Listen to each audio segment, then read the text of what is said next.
Good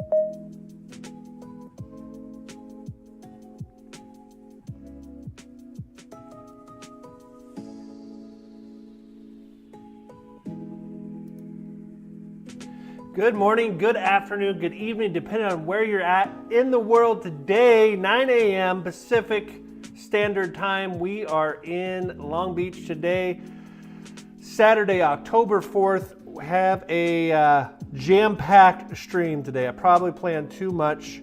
I'm trying to let my special guest in here. Let's see if I can let him in. While I'm working on that, today we're going to cover quite a bit. We're going to cover how to write a contingent offer but not have it be contingent. Can I buy a house and then sell my house and then take the proceeds and apply it towards a new loan? We're going to show how to recast a loan. We're going to look at 2-1 buy downs right off the bat. And I found a cool cabin up on Mount St. Helens we're going to look at today. Let's see if you can hear me in the chat. How does my audio sound? We're going to try to let Gavin in here. Let's see. Gavin Huckins is my special guest, if we can let him in. Let's see. Gotta throw on these headphones so I can hear him. How's everyone doing?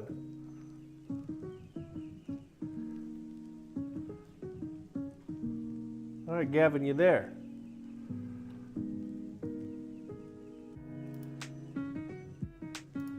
All right, let's see if we can get Gavin on the screen. Gavin, if you can hear me, say something. You hear me?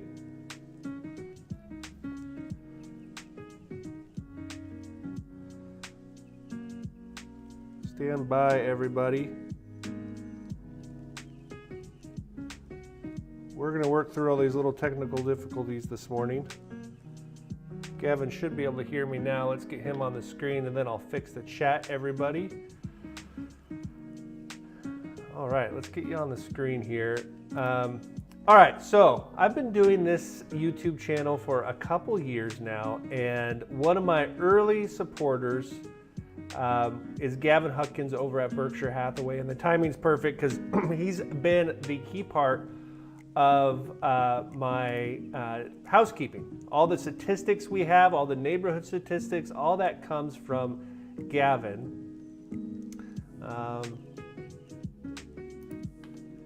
And you guys are going to get to see him. Looks like he's in his home office.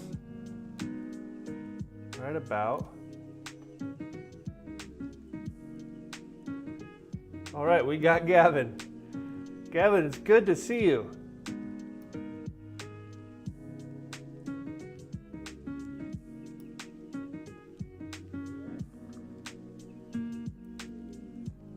That's normal. I'm gonna have to, let's see. That is normal. You can't see how the sausage is made, but you are on the internet right now. Perfect. So Gavin, give us a quick introduction, and then we're going to dive into this market statistics. And I'm going to have you walk us through the statistics. Normally I'm walking us through it, but I'm going to have you walk us through it today. If you're watching, if you're just joining, can we hear Gavin in the chat? Can you guys tell me if you can hear Gavin in the chat? Gavin, go ahead and give your introduction.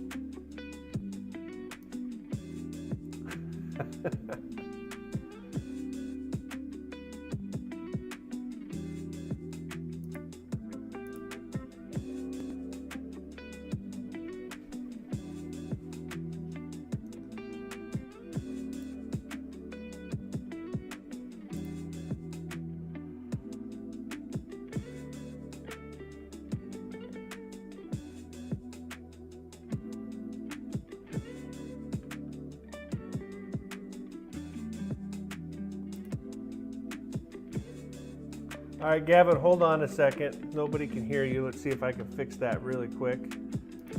Everyone be patient. This is kind of a new thing we've been doing on the stream.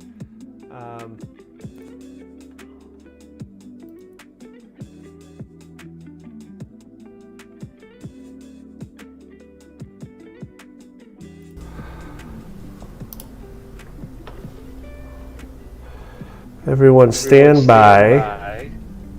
All right, Gavin. Go ahead and start over. Give us your very professional, well-rehearsed elevator speech. Can you hear me now? They should be able to hear you. Very good. All right. Well, moving you into the American dream, I'm Gavin Huckins with Berkshire Hathaway Home Services, Northwest Real Estate, taking great joy in helping people attain their ideal living situation, whether that's renting, purchasing, or selling in a crazy, awesome market like we have right now. And I like to be there wherever you're at in the journey to help you move up and move forward to that ideal living situation, which I would call the American dream.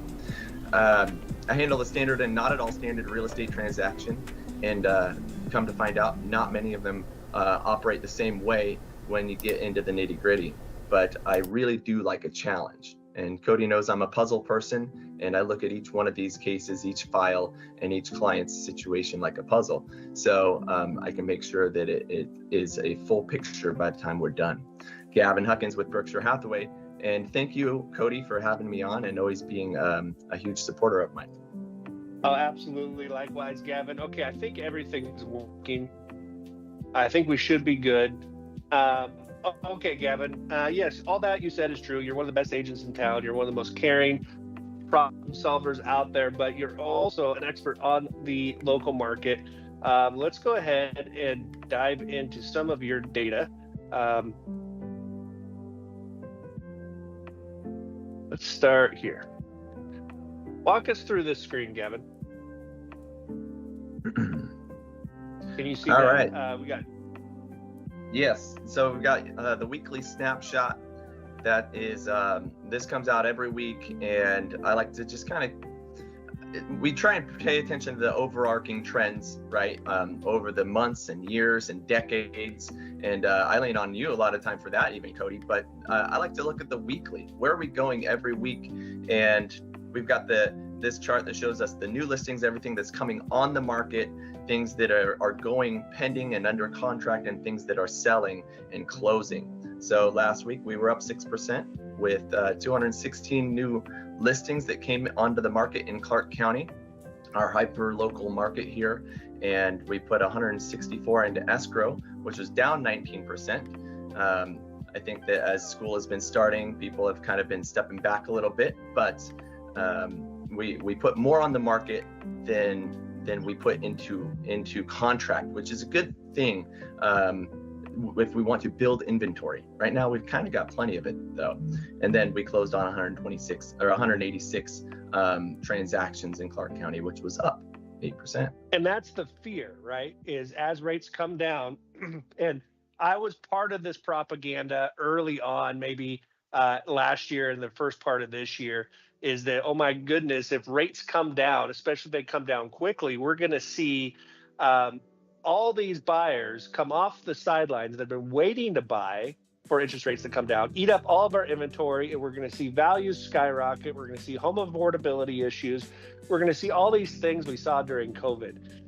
And with this last rate cut by the Feds 3 weeks ago, that's why I think what everyone was excited to see what would happen to our inventory. And it hasn't. And Gavin, I'm interested to see what your opinion on this, but my opinion is that may happen. It might take some time. If we're in an extremely low rate environment for a period of 18 to 36 months, we may see our inventory get bought up, but there are buyers waiting on the sidelines. But I think there is an equal amount, if not more, sellers on the sidelines waiting to sell their home till interest rates come down, because they have that COVID rate. They don't want to lose it. They're fine getting a little bit higher rate. So if we can get a rate in the low fives, that might be enough for me to sell my house and go buy that house I've been wanting to, that I've been waiting for. And I think that is going to add a lot of inventory to be there as the supply for these buyers that come in. So I see a solution to this country's home affordability problem, especially here locally in Southwest Washington. I see it on the horizon if rates come down. Now, no one has a crystal ball, obviously, but I look at these numbers with everybody on this channel every week, and we haven't seen our inventory get sucked up yet. So we're going to continue to watch this very closely. Now, on the topic of our buyers waiting on the sidelines, every week, Gavin sent this over. Now, when a real estate agent like Gavin opens a lockbox on a home, that data is collected, and that's what we're looking at here. Correct, Gavin? That's right. And very few of these marks are going to be created by other syndicates and other professionals. Like some inspectors have access to this, and some appraisers have access to this, but that's going to be so finite that it's not going to play into our numbers very much. So this is primarily real estate agents that are accessing houses for viewing homes or for inspecting those homes typically. And so we're down 2.5% almost in Washington and Clark County, and down just over 3% in Oregon. So I think, and I'm sorry, not Clark County, but this is actually statewide. So this is going to be indicating, again, that little bit of drop. We had less things go into contract this last week, and a little bit less of lockbox access. And these numbers don't bother me at all. In fact, I think that these numbers are pretty good considering the seasonality the season that we're in now, and the seasonality of this number, and the fact that we're down only a couple percent in Oregon and Washington. I think that's a strong number. I wish this showed year over year. Maybe it kind of does. If we go back to September 29th of last year, you can see that we're still a little bit, maybe 1 or 2% above where we were last year. So really excited to see what happens first of the year with the feds, how this is going to affect everything. Are people paying attention? All right. Speaking of interest rates, all the interest rates we use on the My Mortgage Hound live stream and YouTube channel in general come from this website, Mortgage News Daily. Mortgage News Daily is my go-to website for all things interest rate related. Interest rates are flat as a pancake. Not a lot of excitement here. 6.34 on our conforming 30-year fix. Gavin, do you know that they, let me switch my screen so everyone can see. 6.34 on the Mortgage News Daily. Gavin, you know that the loan limit for 2026 is out. Have you seen it? I haven't. I am curious to know what that number is. The current, sorry, trying to exposure. There we go. The current maximum conforming loan limit allowed on a Fannie or Freddie loan is $802,650. That number is increasing starting January 1. Now, most mortgage companies, including mine, Cross Country Mortgages, are offering these loan limits early, but $818,000 is the new conforming loan limit. So a modest increase, but it's an increase, and it's a needed increase. I'm going to fix the chat here in just a second, guys, but I want to point this out. Gavin, I don't know. You've been on vacation, so you and I haven't talked in a couple weeks. Look at this. If you are above that conforming loan limit, you're in a jumbo loan. Jumbo loans for the last 5-6 weeks, 6.25. Jumbo loans the interest rates are lower than conforming. In my 21 years in the mortgage industry, I don't think I've ever seen this, and it's sticking. So this tells me a couple things. One, don't be scared of a jumbo loan. The rates are lower than conforming. And two, I think that there's room for conforming rates to come down. Conforming rates are behind the private rate market, okay? I think that we're seeing jumbo investors offer lower rates.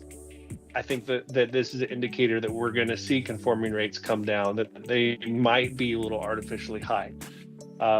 And I'm going to have, in the next couple of weeks, I'm having Noah Blanton on. He doesn't know it yet, but he's going to come on, and he is an expert on interest rates, and I'm interested to get his take on this, on this jumbo rates being lower than conforming rates. Now, this is our benchmark, FHA. We cover FHA a ton on this channel, 6.03 at the lowest point. When the Feds cut rates 3 weeks ago, we got down to 5.95. So I think we will see FHA rates break that 6% floor again soon. Hopefully slowly. I think the slow trend is going to continue. So we're going to be watching that 6.03 on FHA and 6.05 on VA. All right, Gavin, you don't know the houses I'm going to feature today, and you missed the intro. So I got 3 cool houses today. I've been on this like Brady Bunch, Alf Golden Girls kick on these homes, like late 70s, 80s, even early 90s. So I found 2 of those and a cool cabin. So I don't know how much time you have this morning. Jump off whenever you need to jump off, but I'm going to try to hit all 3 with you today. Sounds good. I may have to jump off early. We're running to a kid's football game, but yeah, I'm happy to be here as long as I can. Okay. There you are. I'm going to make you a little smaller, Gavin, and let me just add in our chat here.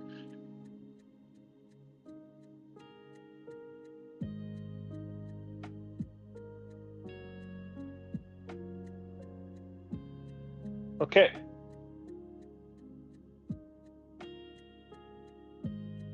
First home, 1922 Northwest 112th Circle in the coveted 98685. Florida zip code. 3 beds, 3 baths, 3,556 square feet, sitting on over 1/3 of an acre, built in 1986. This home is listed by Edward. Before we dive in here, good morning, Nathan. How are you? How's the podcast going? This is Steinman. Thanks for all the audio confirmations there.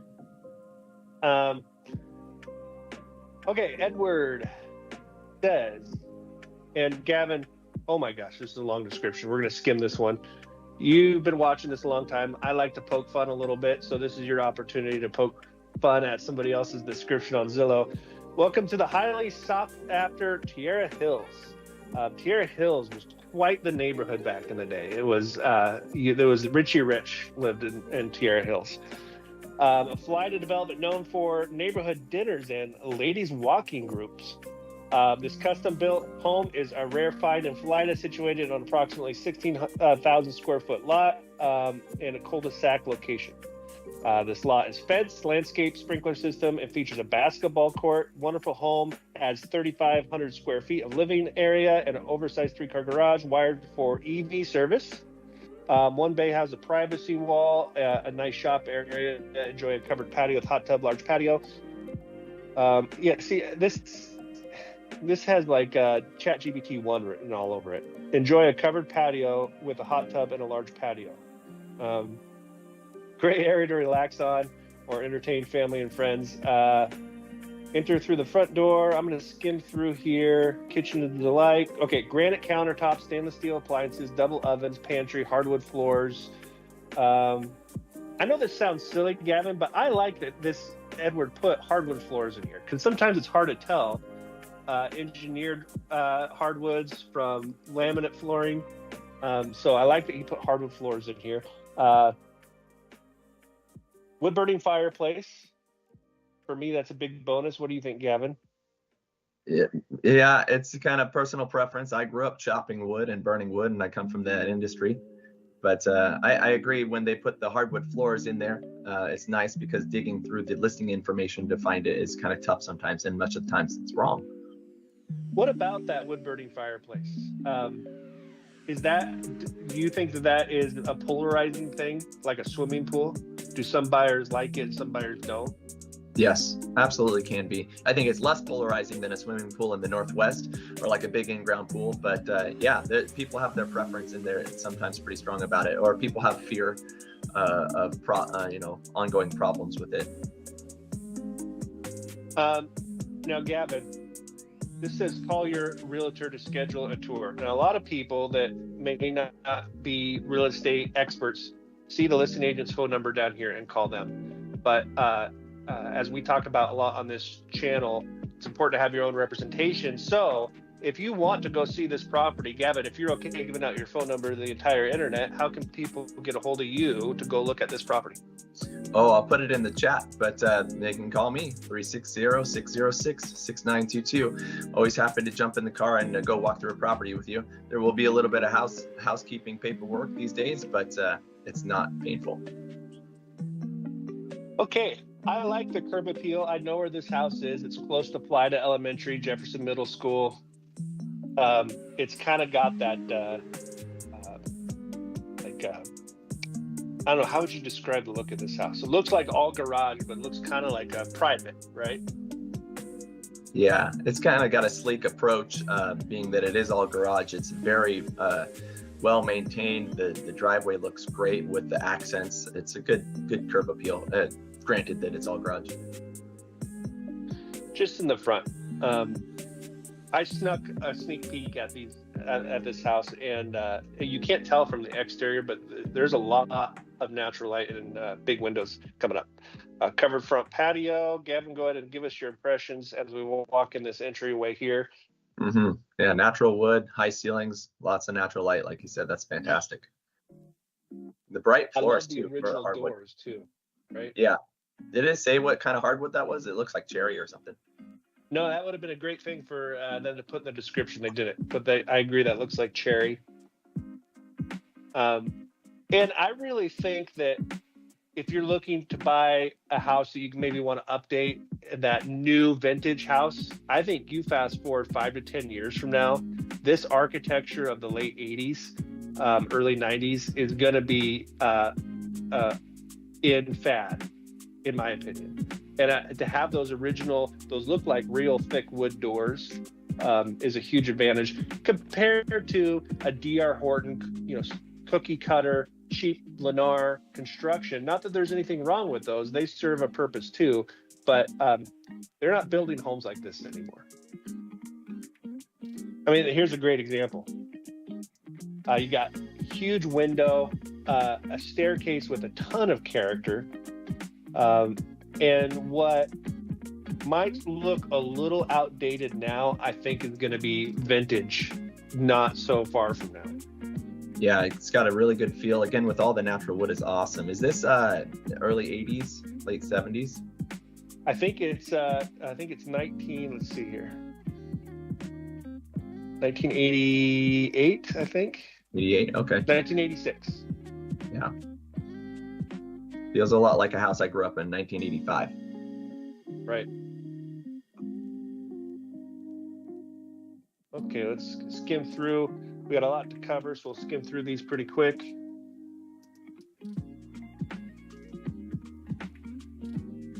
As you were saying about the description though in chat, I mean, it gets really obvious in the chat when it starts telling you what to do, like enter through the front door, escape through the back door, right? It's silly how chat gets carried away with some of those things. And I think if you're a real estate agent and you're not using ChatGPT, you're missing out, right?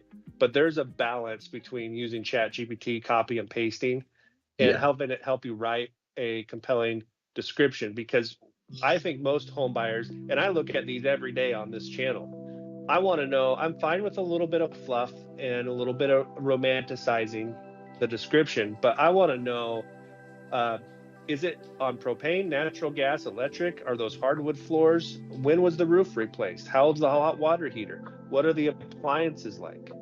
Was there a pre-listing inspection done? Yeah, critical information. Details, home inspections.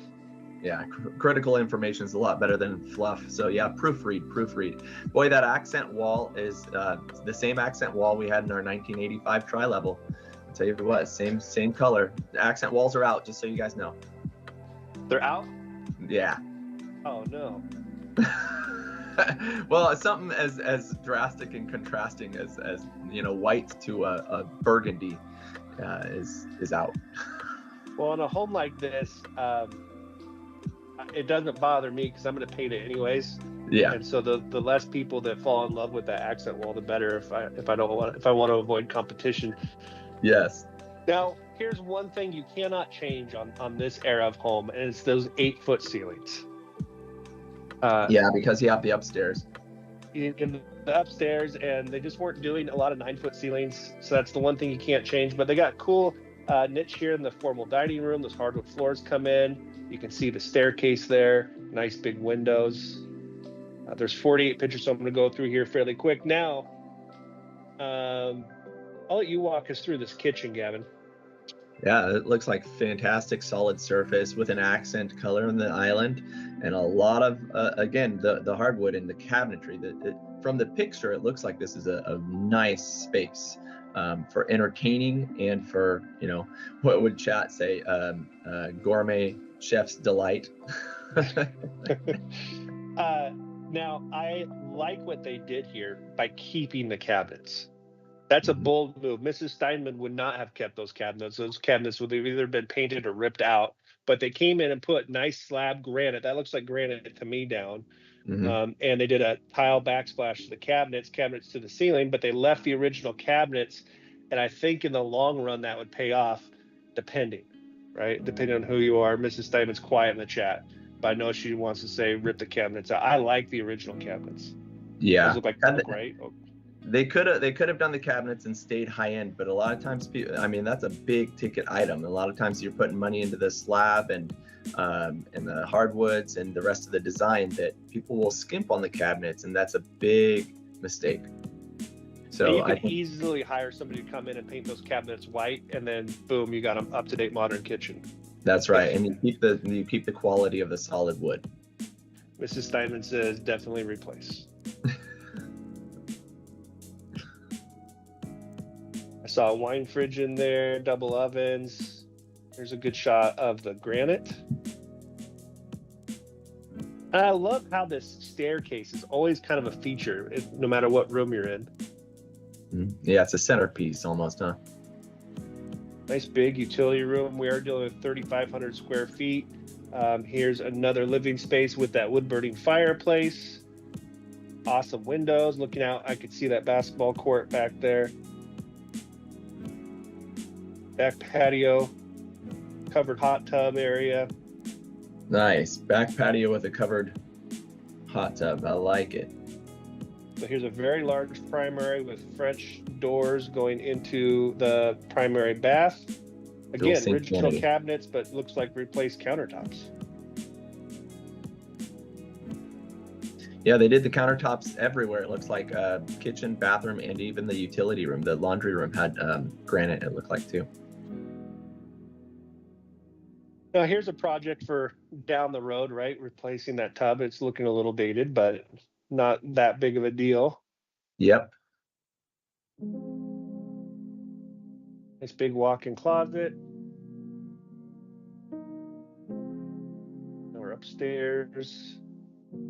Big loft area. There's our primary bedroom number 2 with its walk-in closet. Now, for being 3,500 square feet, 3 beds, these are going to be a lot of square footage. I mean, look at this ensuite to this bedroom here. You got dual vanities, so it's almost 2 primary suites. They're using this as an office area with a nice skylight. That looked like a Jack and Jill, actually, for that bathroom, too.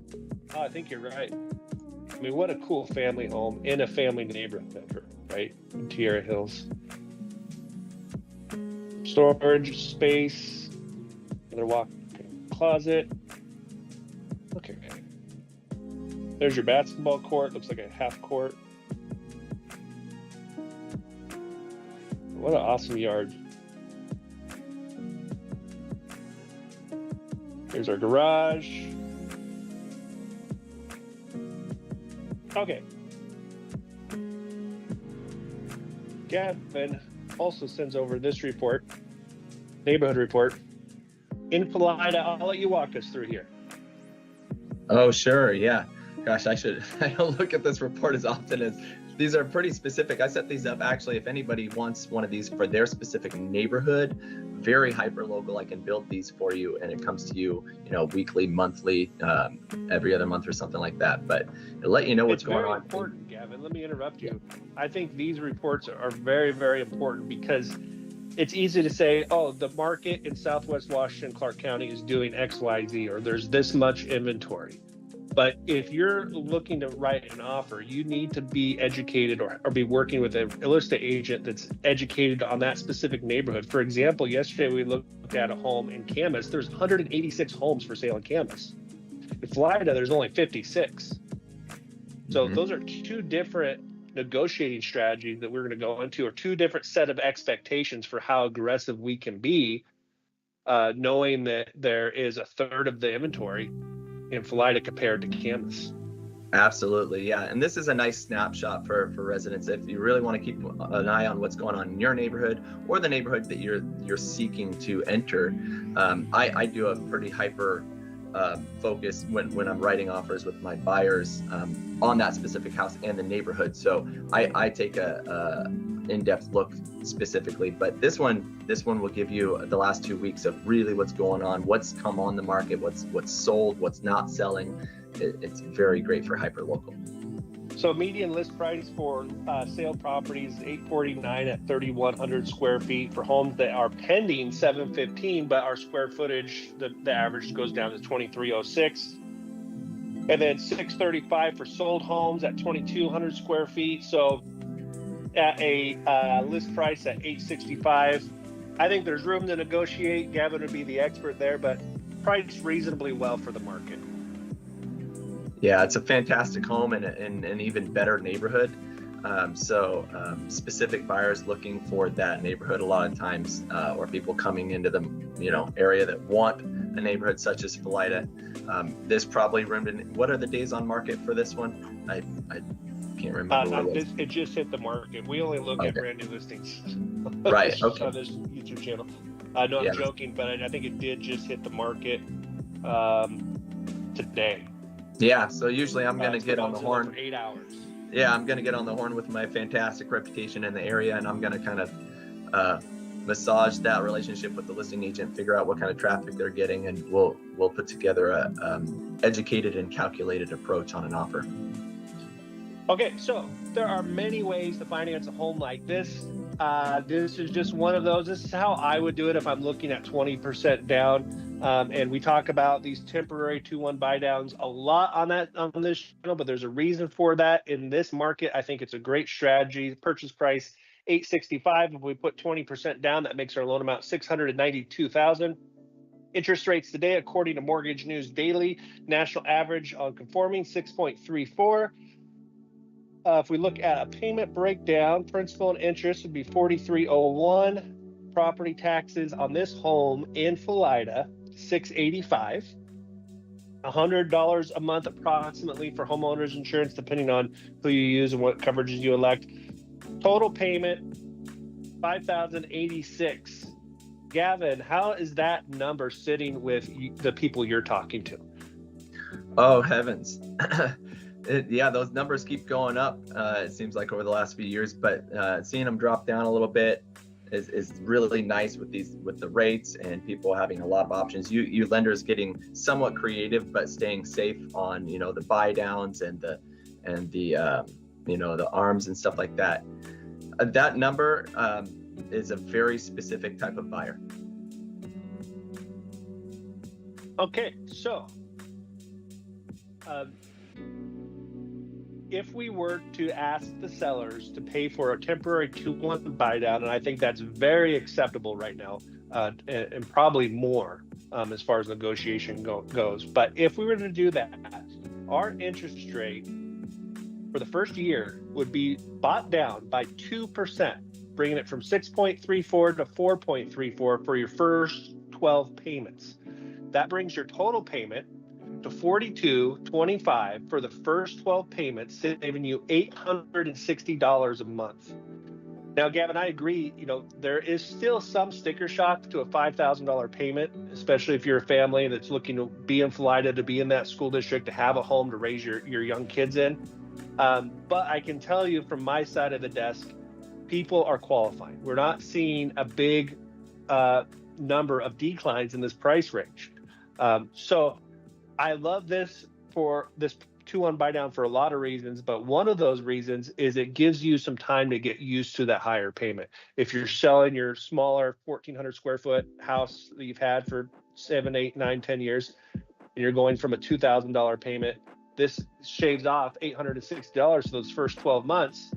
And then in year 2, your interest rate's reduced by 1% to 1 temporary buy down to 5.34, bringing your payment to $46.44, saving you $441 a month for year 2. And then years 3 through 30, you're at the full payment. Now, we're hoping refinancing is never guaranteed, but we're hoping to find a refinance somewhere in this time period in the low fives, maybe lower, to lock in that payment to where we might never see this full $5,086 a month payment. Okay. No more temporary buy downs today. I know we covered them a lot. That was our only one we're going to do today. Okay. I'm going to go through this one very quick because there's a specific reason why I brought this house up. Kind of a similar age home. We're going to 7618 Northeast Meadows Drive, 98662 in Vancouver. 3 beds, 4 baths, 3,000 square feet. This home is listed by Nicole.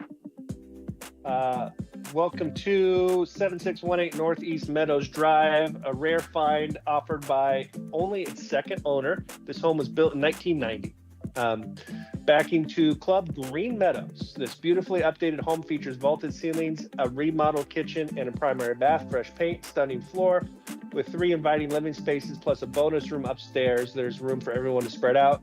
Practical upgrades include a 10-year roof, new HVAC, a spacious 3-car garage, RV parking, priced well below assessed value for a quick sale.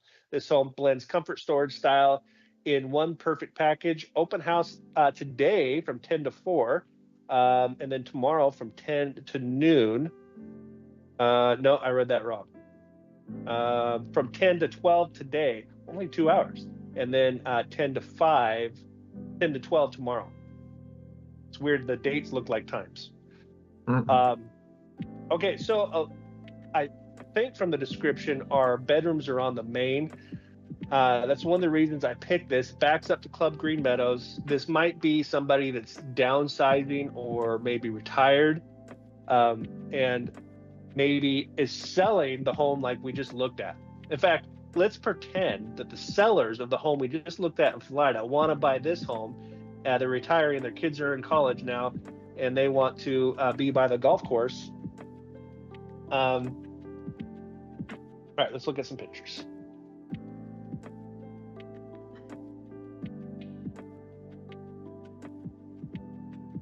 Okay, nice wide driveway. There's that RV port parking.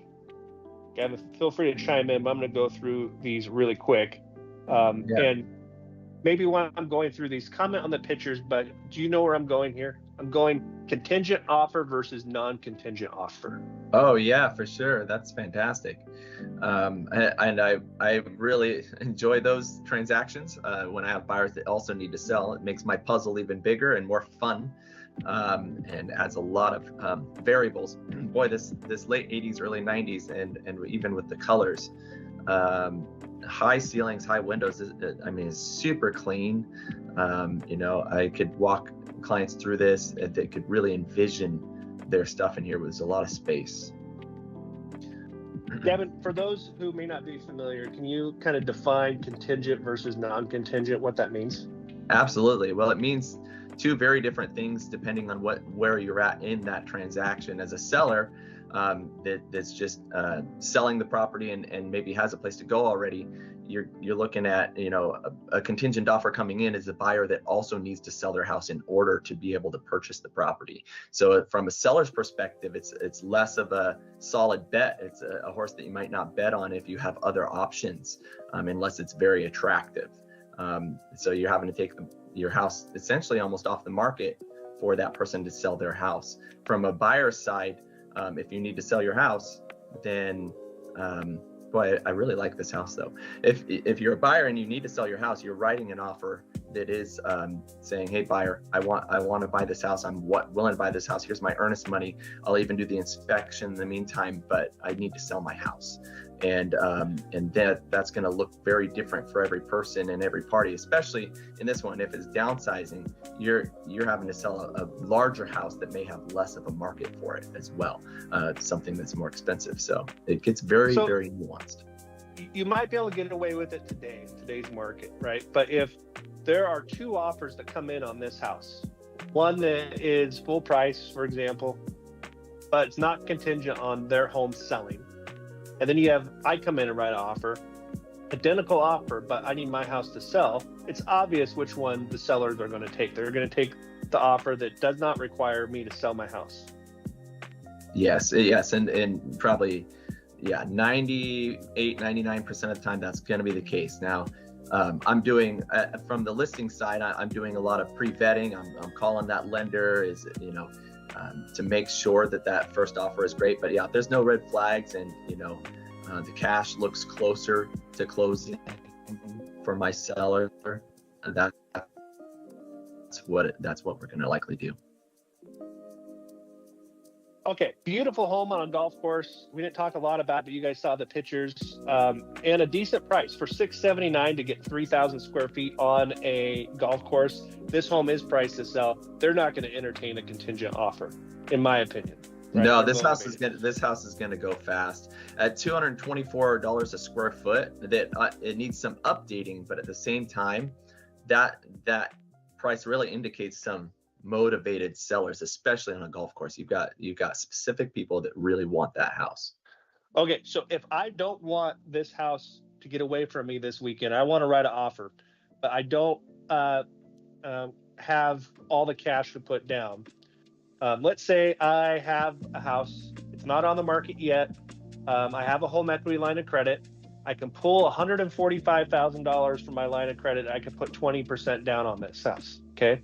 So purchase price is $679, 20% down would be a loan amount of $543,920. Interest rate, according to Mortgage and News Daily, 6.43 is the national average.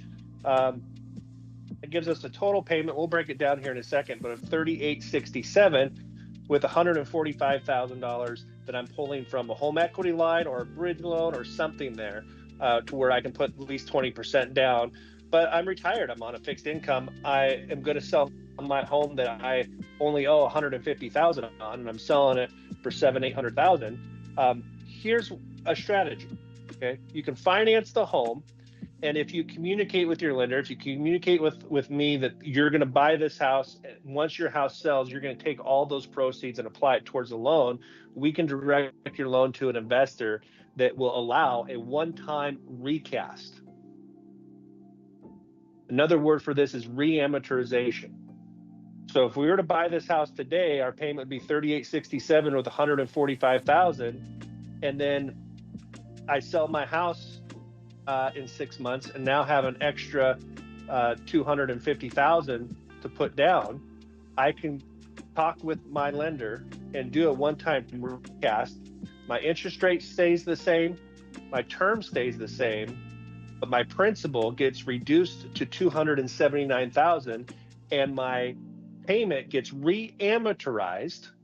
So now my payment is based off of the $279 without needing to refinance, bringing my payment down to $2,226, saving me $1,600.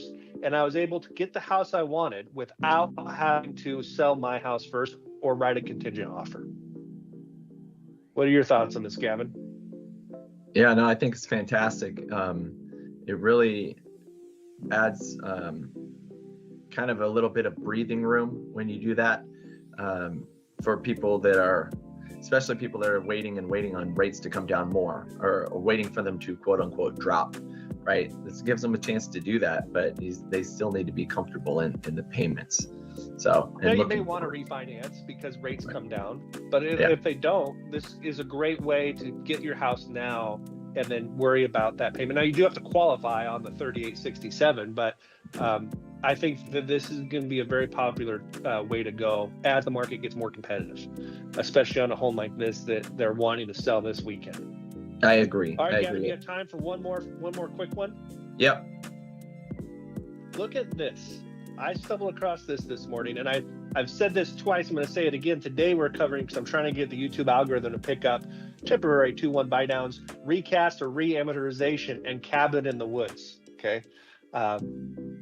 We are going to 1 Marble Mountain Road. Sounds like a John Prine song. Marble Mountain Road in Cougar, Washington, 98616. 1 bed, 1 bath, 480 square feet, built in 1978, sitting on 5 acres. This home is listed by Jared.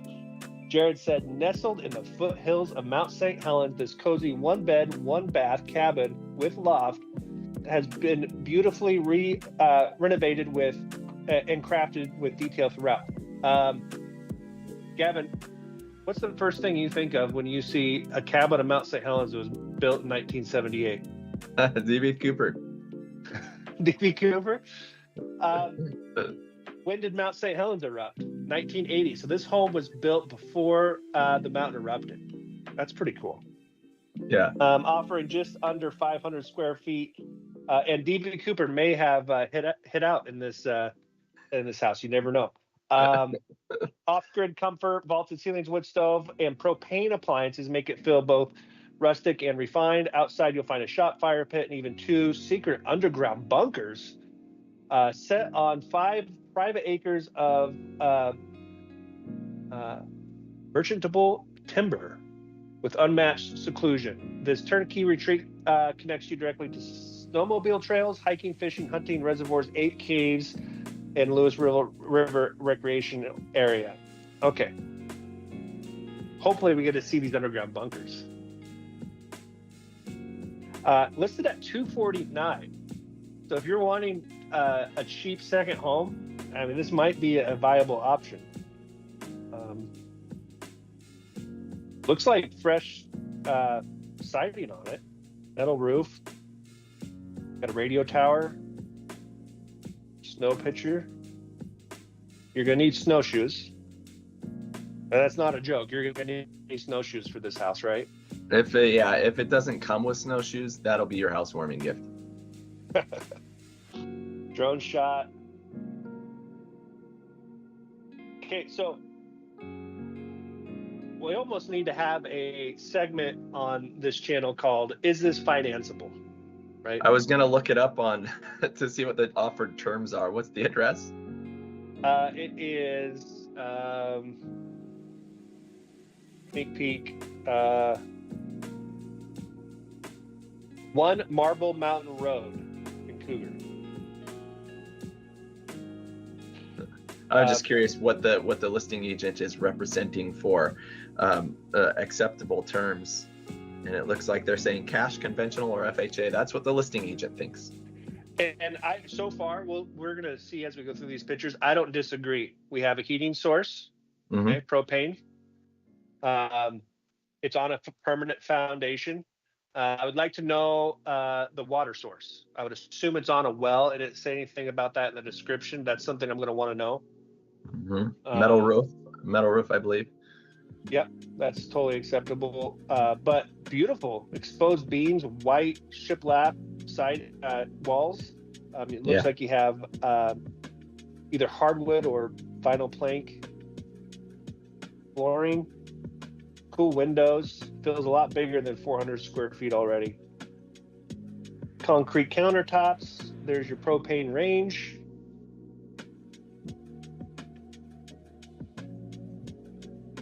Very cool barn doors on this bedroom. Nice wood burning stove. I mean, what a cozy little spot, huh? That is an updated wood burning stove. Those are super efficient. Especially for that square footage. Yeah, you could. Yeah, that'll heat that place no problem. You can put like 1 log in there and go for hours.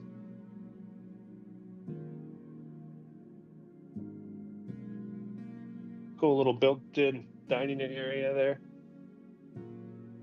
Loft. Yeah, a couple. Looks like a bed up there. It reminds me of a cabin we used to go and stay in, my family, in Montana on Swan Lake. And it was it had the loft. We'd have all the cousins up there. Kevin, what do you think this is? above the toilet? That's a tankless water heater. Oh, perfect. So propane, tankless water. That's awesome. And yeah, and it looks, yeah, it's gas. So yeah, it's going to be propane. So there's a tank on the property.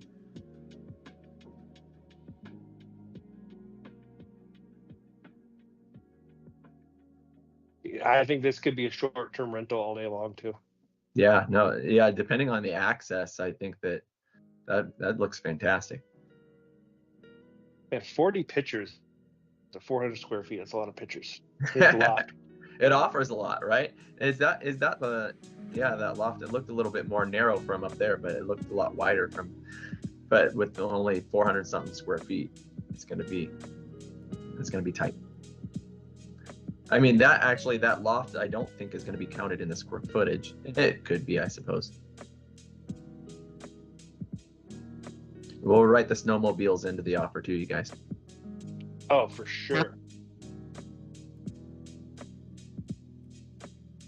Yeah, For that. Snowshoes. Yeah. Oh, here's that secret underground bunker, Gavin. Yes. Did the photographer did not go down there? Do you think that maybe those underground bunkers were used when the mountain erupted? I don't know. This was built right before, right? So 2 years before. Yeah. That's wild. How cool. We didn't get to go down and see the inside the bunkers. Yeah, the 2 propane tanks there.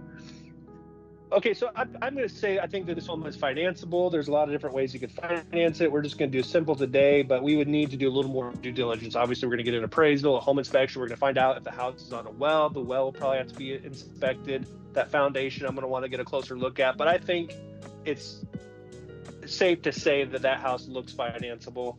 Purchase price $249, loan amount $199, $200 if we put 20% down, financing it as a second home. Interest rate 6.34, national average according to Mortgage News Daily. Payment breakdown: $176 a month for property taxes, super cheap. $100 a month for homeowners insurance. That might be a little high. It might be lower than that. Might be higher than that. I don't know. Total payment roughly 15, 14. Very affordable cabin in the woods. Gavin, thank you so much for coming on today. Everyone like, subscribe, get in touch with Gavin, get in touch with me. Have a great rest of your weekend. Gavin, do you have any parting words of wisdom? No, just thanks again for having me on. It's always fun to be along for the ride. We'll definitely have you back on here in a month or two. All right, everybody, like, subscribe. We got more YouTube shows coming out this week, Daily Home of the Day. We'll see everybody next Saturday. Bye, everybody.